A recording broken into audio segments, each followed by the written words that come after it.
اعوذ باللہ من الشیطان الرجیم بسم اللہ الرحمن الرحیم 19ویں پارے میں سورہ نمل کی 7ویں آیت ہے، اور اللہ تعالی نے یہ بات ارشاد فرمائی کہ اذ قال موسیٰ لأہلہ، جب حضرت موسیٰ علیہ السلام نے اپنے گھر والوں سے کہا کہ انی آنست نارا،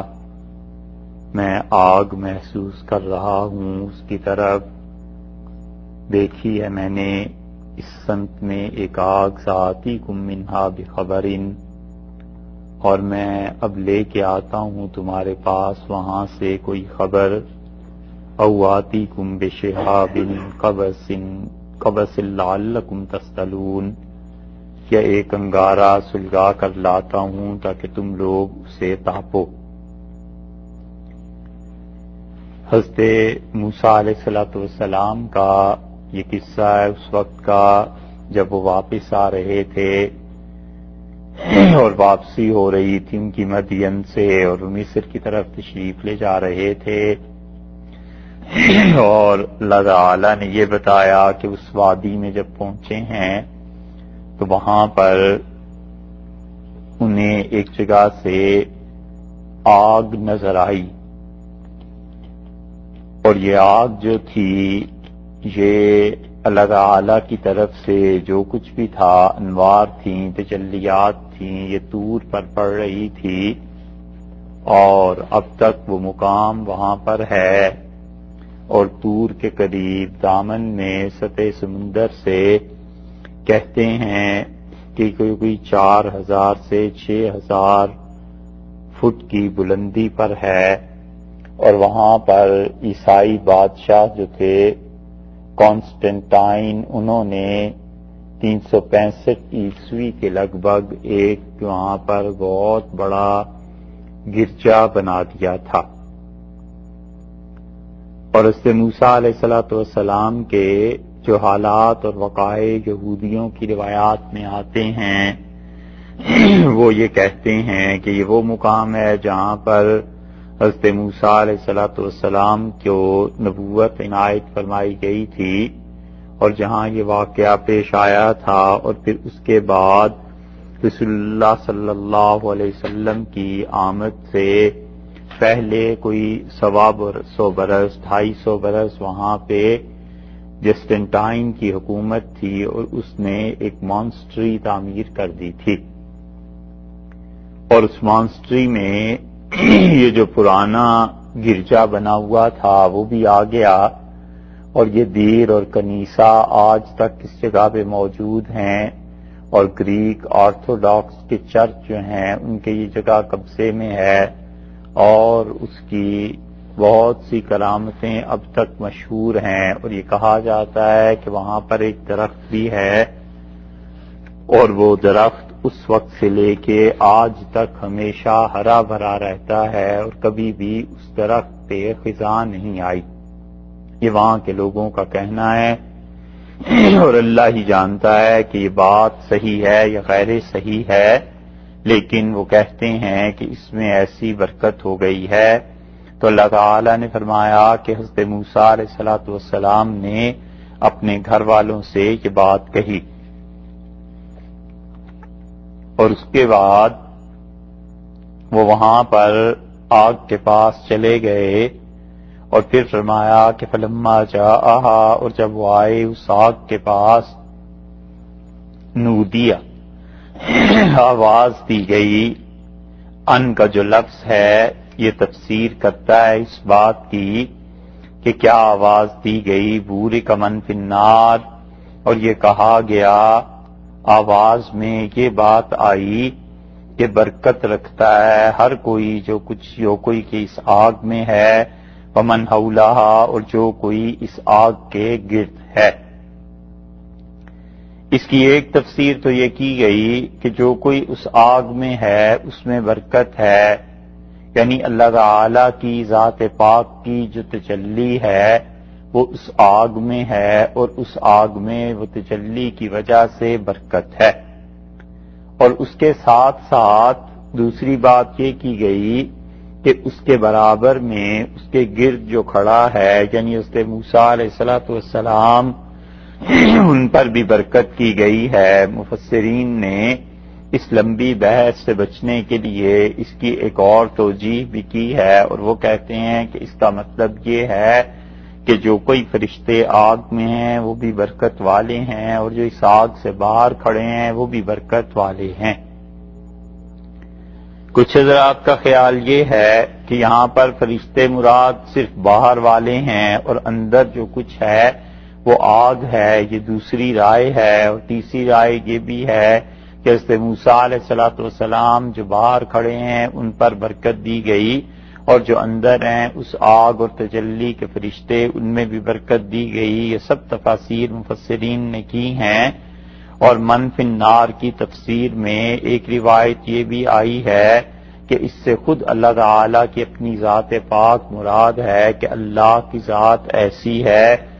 کہ اس میں برکت دی گئی۔ تو یہ بات ظاہر ہے کہ جو آگ نظر آ رہی ہے وہ ایک مخلوق ہے، اور کسی بھی مخلوق میں اللہ کی ذات ایسے اتر آئے کہ اس میں حلول ہو جائے، الیاذ باللہ، یہ بالکل ممکن نہیں ہو سکتا، اور یہ کفر ہے۔ اسی سے بعض ایسے لوگوں نے فائدہ اٹھایا ہے جو یہ کہتے ہیں کہ تمام ادیان ایک ہیں۔ ہندو یہ کہتے ہیں کہ ہم اپنے بتوں میں بھی اللہ کا حلول مانتے ہیں کہ اللہ اس میں آ گیا۔ اسی طرح جن لوگوں پر صوفیہ میں وحدت الوجود کا غلبہ اتنا زیادہ ہو گیا کہ وہ کفر اور شرک تک کرنے لگے، تو انہوں نے ہی یہ کہنا شروع کیا کہ ان سب چیزوں میں خدا ہے، الیاذ باللہ۔ یہ دور اگر سچی بات نقل میں سچائی ہو تو ابن عربی کے بعد آیا تھا، اور ابن عربی رحمت اللہ علیہ زبردست داعی تھے وحدت الوجود کے عقیدے کے، اور ابن عربی نے اس چیز کو فروغ بھی دیا۔ لیکن ابن عربی رحمت اللہ علیہ اگرچہ اللہ کے بڑے مقبول اور مقرب بندوں میں سے تھے، مگر اس کے بعد دمشق اور شام میں وحدت الوجود کے جو بعض داعی تھے، اگر ان سے یہ نقل صحیح ہو تو ہر چیز میں اللہ کو مانتے تھے، یہاں تک کہ ان میں سے ایک بڑے آدمی کے متعلق نقل کیا گیا، وہ نقل اب درست ہے یا نہیں، جن لوگوں نے بھی نقل کیا ہے ذمہ داری ان پر آتی ہے، مگر اس زمانے کا عمومی رجحان وحدت الوجود کا اتنا خطرناک ہو چکا تھا کہ اگر یہ بات پیش آئی بھی ہو تو کوئی اتنی بڑی بات ان لوگوں کے لیے نہیں تھی کہ وہ کہتے ہیں ہم جا رہے تھے اور ایک خارج زدہ کتا ہم نے دیکھا۔ تو ایک آدمی جو وحدت الوجود کا قائل تھا کہ وحدت ہے وجود میں، اس ساری کائنات میں ایک ہی وجود ہے، تو ہم نے اس سے پوچھا کہ کیا اس کتے میں بھی اللہ کی کوئی تجلی ہے؟ تو اس نے آگے سے پلٹ کے مجھے جواب دیا، اور اس نے کہا کہ کیا اس ذات سے باہر بھی کوئی شے ہے؟ تو الیاذ باللہ اس کے جو مطلب بھی نکلتا ہے، اس کا مطلب ہے کہ اس حد تک لوگ کفر میں آگے جا چکے تھے، اگر یہ روایت صحیح ہے۔ اور اسی طرح شاہ ولی اللہ رحمۃ اللہ علیہ کے دور اس کے بعد جو آئے ہیں، بہت سے تصوف والے وہ وجود کی وحدت کے اتنے قائل ہو گئے تھے کہ وہ ہر چیز اللہ کی جانب سے سمجھنے کی بجائے اللہ میں سمجھتے تھے، اور یہ اتنی بڑی بات تھی کہ بہت سے اللہ کے اچھے بندوں نے اس کا رد کیا، اور یہی حال ہندوؤں کا بھی ہے، وہ بھی اپنے بتوں میں اللہ کی ذات کے لیے حلول مانتے ہیں۔ یہی حال عیسائیوں کا بھی ہے کہ استغفر اللہ، وہ بھی یہ کہتے ہیں کہ حضرت عیسیٰ علیہ السلام کی ذات میں خود اللہ تعالی آ گیا تھا، تو یہ سب کی سب چیزیں اللہ کی توحید کے خلاف ہیں، بلکہ مراد صرف اتنی سی ہے کہ یہ جو چیز ہے یہ ظاہر کر رہی ہے۔ تو ظہور ایک الگ چیز ہے اور حلول ایک الگ چیز ہے۔ آئینہ جو ہے وہ انسان کو ظاہر کرتا ہے، مگر آئینے میں انسان خود حلول نہیں کر جایا کرتا۔ اسی طرح انسان کی آنکھ ظاہر کرتی ہے آسمان کو، اور فلک آنکھ کی تل میں آ جاتا ہے، آسمان انسان کے آنکھ کی تل میں آ جاتا ہے، لیکن اس کا یہ مطلب تھوڑا ہی ہے کہ آسمان پورے کا پورا انسان کی نگاہ میں سما جائے، تو اس کا اپنا ایک الگ اور خارجی وجود ہے۔ اور اسی طرح یہ جو یہاں پر موسیٰ علیہ السلام نے دیکھا تھا اس آگ کو،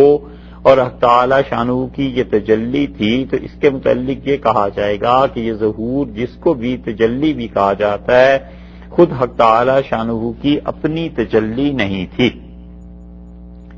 بلکہ تجلی جو آگ کی صورت میں ہوئی تھی، اس طرح تجلی اللہ تعالی کی ذات کی بھی نہیں تھی۔ تو اس ظہور اور تجلی کا مفہوم یہ ہے، بعض صوفیاء کے نزدیک کہ وہ تجلی مثالی کہتے ہیں، کہ وہ کہتے ہیں عالم مثال کی ایک چیز تھی جو یہاں پر ظاہر ہوئی، اور اس عالم مثال پہ اگر آپ کو خیال ہو تو ایک جگہ بہت تفصیل سے بات گزر گئی، جہاں شاہ ولی اللہ صاحب رحمۃ اللہ علیہ نے عالم مثال کی بہت سی چیزوں کا ذکر کیا، اور انہوں نے بتایا کہ عالم مثال میں ان چیزوں کی شکلیں ہیں۔ موت کی شکل کو انہوں نے کہا صحیح حدیث میں آیا ہے کہ وہ دمبے کی شکل ہے۔ اسی طرح دنیا کے متعلق شاہ صاحب رحمۃ اللہ علیہ نے لکھا کہ وہاں پر دنیا جو ہے وہ ایک بوڑھی عورت کی شکل ہے۔ اس طرح شاہ صاحب رحمۃ اللہ علیہ نے بہت سی چیزیں لکھی ہیں، اور وہ 10-12 چیزیں ایک مرتبہ عالم مثال پر جب بحث آئی تھی تو اس میں وہ ساری چیزیں ذکر کر دی تھیں۔ اس لیے بہت سے محققین جہاں اس طرف گئے ہیں کہ عالم مثال کی کوئی چیز تھی، یہ نہ اللہ تعالی کی ذات تھی، نہ خود اس کی تجلی تھی، بلکہ عالم مثال سے ایک چیز حضرت موسیٰ علیہ السلام پر ظاہر ہوئی، اور اس میں سے یہ آواز آئی۔ تو اس لیے یہاں پر ارشاد فرمایا کہ جس چیز میں برکت دی گئی، بورے کمن کے ناک جو کچھ بھی ہے، یہ اللہ تعالی کی طرف سے ایک تجلی ہے، یا عالم مثال سے کوئی چیز بھی دیکھی گئی ہے، بھیجی گئی ہے، تو یہ اس میں برکت ہے۔ من فی النار، جو کوئی بھی اس میں ہے، ومن حولہا، اور جو اس کے پاس کھڑا ہے، یعنی حضرت موسیٰ علیہ السلام ان پر بھی برکت ہے۔ اور یہ سب کی سب چیزیں جو ہیں، برکت جو کچھ تجلی میں اور برکات جو ہو رہی ہیں، کہیں کوئی آدمی یہ نہ سمجھ لے کہ یہ اللہ کی ذات تھی جو موسیٰ علیہ السلام نے دیکھ لی تھی، اور اللہ کی ذات ظاہر ہے کہ سمت سے پاک ہے، اور یہ جو درخت دیکھا گیا ہے، یہ جو وادی دیکھی گئی، اس کی کوئی سمت تو تھی، مشرق مغرب شمال جنوب، کوئی نہ کوئی چیز تو تھی۔ اسی طرح اس چیز کا کوئی رنگ بھی تھا، مقدار ہو سکتی تھی، وزن ہو سکتا تھا، زمانہ جگہ ہر طرح ہر چیز میں مقید تھی، کہ آخر اس کی کوئی نہ کوئی حد تو تھی۔ اور اللہ کی ذات رنگ سے پاک ہے، اللہ تعالی کی ذات جگہ سے پاک ہے، اللہ کی ذات زمانے سے پاک ہے، اور زمانہ خود اس کا پیدا کرتا ہے۔ اس طرح مقدار سے وزن سے اللہ کی ذات پاک ہے۔ اور اللہ کی ذات کے متعلق یہ جو اشارہ کیا جاتا ہے اوپر کی طرف، تو یہ ظاہر ہے کہ عرف عام میں ادب احترام کی وجہ سے اشارہ کرتے ہیں، ورنہ اللہ کی ذات سمت سے بھی پاک ہے۔ تو اتنی ساری پاکیاں جہاں پر جمع ہو جائیں، وہاں اس کے باوجود اگر کسی انسان کو شبہ ہو جائے کہ یہ جو چیز تھی یہ حق تعالی شانہ کی اپنی ذات تھی اس میں، تو اللہ نے فرمایا فوری طور پہ اس کے بعد وَسُبْحَانَ اللَّهِ رَبِّ الْعَالَمِينَ، اور پاک ہے اللہ کی ذات، ہر طرح کی پاکیزگی اللہ کو حاصل ہے، اور وہ رب ہے تمام کے تمام جہانوں کا۔ یعنی یہ جو تجلی ہے، اگر کوئی یہ سمجھے کہ یہ اللہ کی ذات ہے، تو دیکھو وہ تجلی آخر محدود تھی نا، اس وادی تک، پہاڑوں تک کوئی تو حد اس کی تھی، اور اللہ کی ذات ہر حد سے پاک ہے۔ اور پھر اس نے موسیٰ علیہ السلام نے اسے دیکھ لیا، تو ایک بار جب دیکھ لیا، پھر انہوں نے کیسے اس وقت کہہ دیا کہ اللہ میں دوبارہ دیکھنا چاہتا ہوں، یا تو یہ مانا جائے